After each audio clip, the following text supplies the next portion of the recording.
Kini yung nakita karon mao kini ang Sitio Urano, Barangay Binaton, Digo City, Davao del Sur. Kung asa natigayon kani adtong June 25, 1989 ang Rano Massacre dinhing lugara.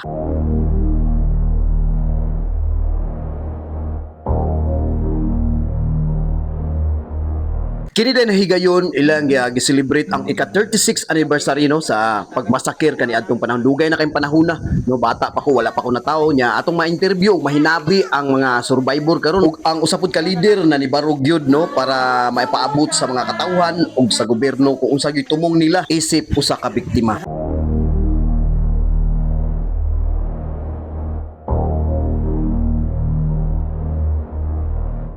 Ata karon diri sa Sitio Urano, Barangay Binaton no, Davao del Sur no. Adunay gitigayon karon na anniversary sa ilahang Rano Massacre no. Kini yung nakita karon kini diri, mo ni kani adto ang ilang simbahan, dugay ng panahon wala pa ko natawo no. Si ate kani adto, wan pa ni siya, 12 years old no. Atong ma-interview si ate ron usa ka survivor kani adtong panahon sa nahitabo sa Rano Massacre no. Te kanang asa man ka atong panahon na unsa magi tinuod na nahitabo? Na ako sa amo ang balay, sir. Gisugo ko sa ako ang papa nga palungagon ko og kanon kay para human nila og simba maoy lang paniudto.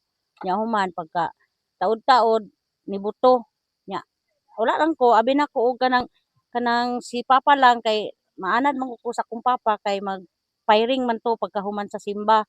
Nya pagkahuman kay kusog naman ang buto di wala kita kabalog unsay buto-buto di wala ra pud ko, sige ra pud ko kuan sa ako ang linungag nagsiga pag taud-taud niabot akong papa. Nga ingon siya nga diha lang ka ayaw og dagan kay kataud-taud niabot akong mama. Siya nga unsa pa na imong gibuhat diha? Mudagan ta. Mutong kuan ako nitindog kay ingon man sa akong mama nga muti kuan daw mudagan mi nya. Pagdagan na mo wala mi nagdagan pa ubos, nagdagan mi pasubida diha sa balay sa akong lula. Nya pagkahuman gisarad-an na mo, gilakan na mo ang payag sa akong lula. Pagka kuan taud-taud, parte ng syagit sa mga tao diri. Nagkanta na sila. Pagkahuman nihilom, kadali. Sige na ko ingon sa akong mama nga, ma wala na sila, patay na anak ko. Pagkataod-taod mga 15 minutos siguro, gisa kami sa MPE. Nya gitiuna nami kay para patyon guro mi. Pagka kuan namay ni kanang murag nilibot sa amoa ba isa ka tao nga nangumusta sa amoa pagkahuman nanghipos siya sa sulod sa balay nya pagka taod-taod ninaog sila pagka kuan giputlan ng akong uyuan og kaning ulo duha ka uyuan nako motong anak ko nga wa naman namatay na gyud sila sa babaw kay giputlan na gani si papa og kanang ulo. So ato pong nahinabi si ate karon isa sa survivor dinhi sa Rano Massacre no sa Barangay Binaton, Davao del Sur no. Te, asa man ka atong panahon na nganong naigo man ka sa kuan pagmasakir diri?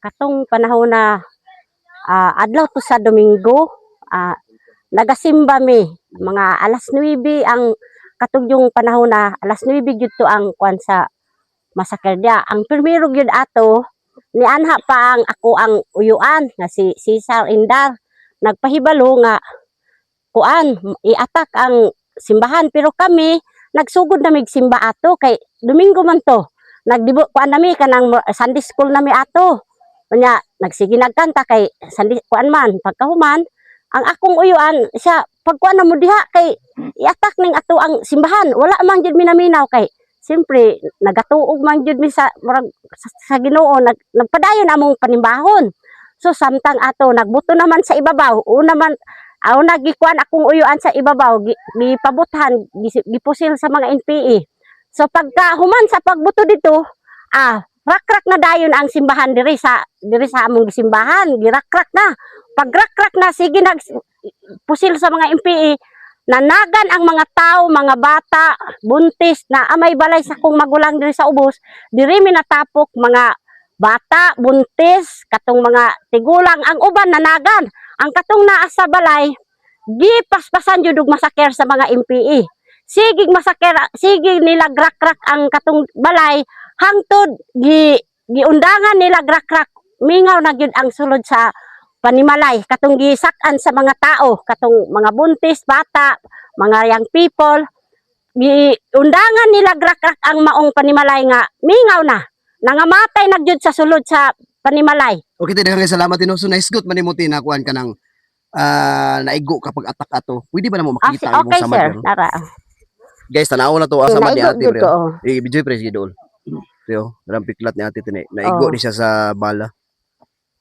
No, awa. Grabe no. Grabe gyud ang pakitabo sa una no. Yung adlaw no sa atong nahinabi si Flora Mesa sa presidente diri sa Rano Sitio Rano no sa nahitabong masaker so karon ato siyang pangutanon kung unsa ang iyang gustong mahitabo diri sa Rano diri mismo sa nahitabuan sa mga masaker ug ang iyang gustong ipaabot ngadto sa gobyerno.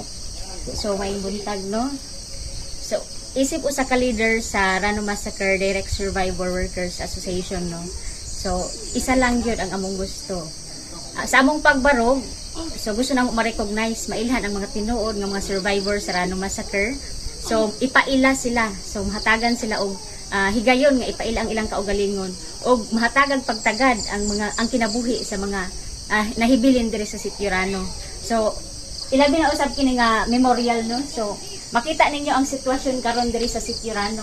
Maog yun ni ang tinuod nga lubong diri na usa og lubong ang mga biktima gisapaw-sapaw. So sakit kay para sa amo ano nga naay maggamit og Rano Massacre. Nindot kayo ang ilang kuan. Nindot kayo ang ilang lapida gihimo didto. Milyon ilang gigasto samantala sa ika-32 years sa Rano Massacre. Kini wala pa ni atop tag-as kaing kugon diri.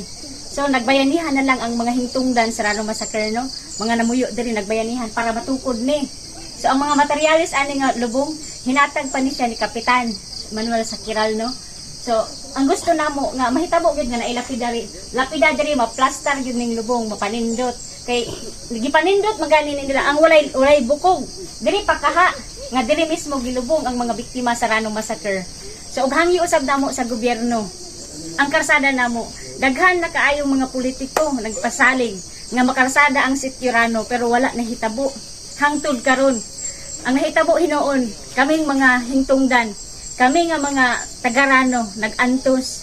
So nangita na nanglangyaw usab kami kay nangita mi og anindot nga kinabuhi kay kung magpabilin mi diri wala mi dili mapagawas ang among produkto lisod jud kaayo. So gihangyo namo ang gobyerno nga pakarsadahan na ang Sitio Rano.